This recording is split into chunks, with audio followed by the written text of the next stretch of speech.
Hello, Master Manifester. Today we're talking about releasing resistance and manifestation.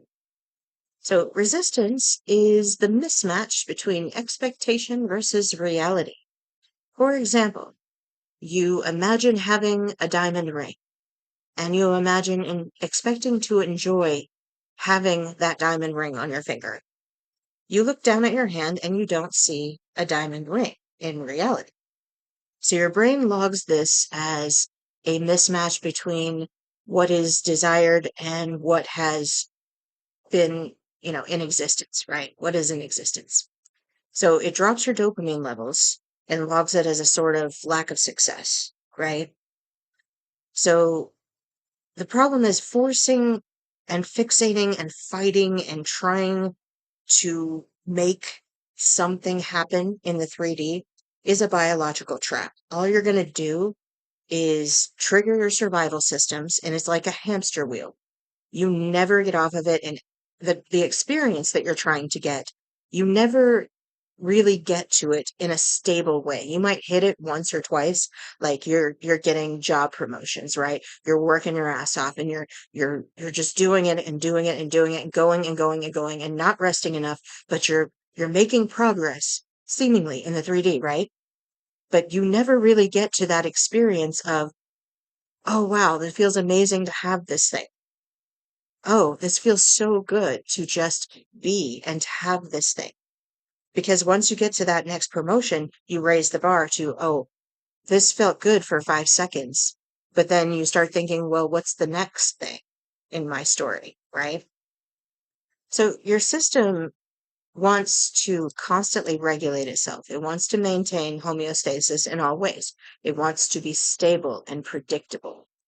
Your brain and your body are designed to keep you alive by predicting what will happen and maintaining a consistent state and keeping a consistent mental story of who you are and what you'll do next. So when you try to make changes, especially ones that are perceived as risky, it can trigger like this fight or flight survival mode. And you just basically you can't calm your system down enough to have enough energy to become a new you. It takes a lot of energy, physical, metabolical energy, to rewire your neural pathways. Every time you make a change, you have to make that change on every level of your unconscious programming and in your body and in your nervous system.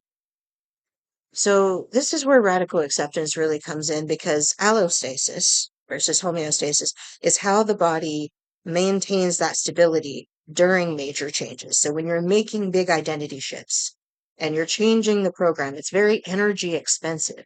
It requires periods of rest.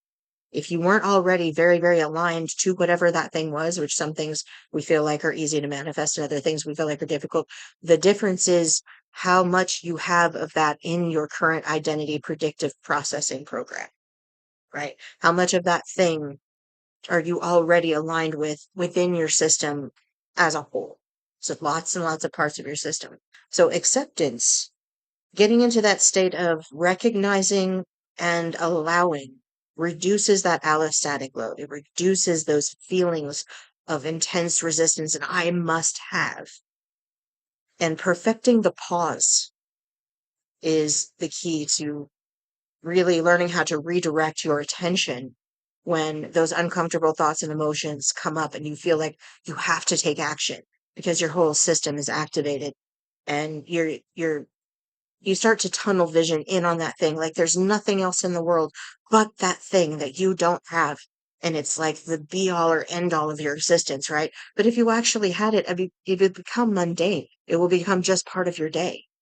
It won't be this intense thing all the time, every day. Or if it is, you're basically going to wear your system out until you collapse, which is also what happens on hamster wheel. You just keep raising the bar, wearing your system out, raising the bar until eventually, nothing feels good anymore.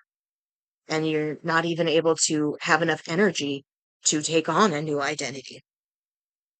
And we need identity updates regularly, not the whole thing necessarily. An awakening for a lot of us.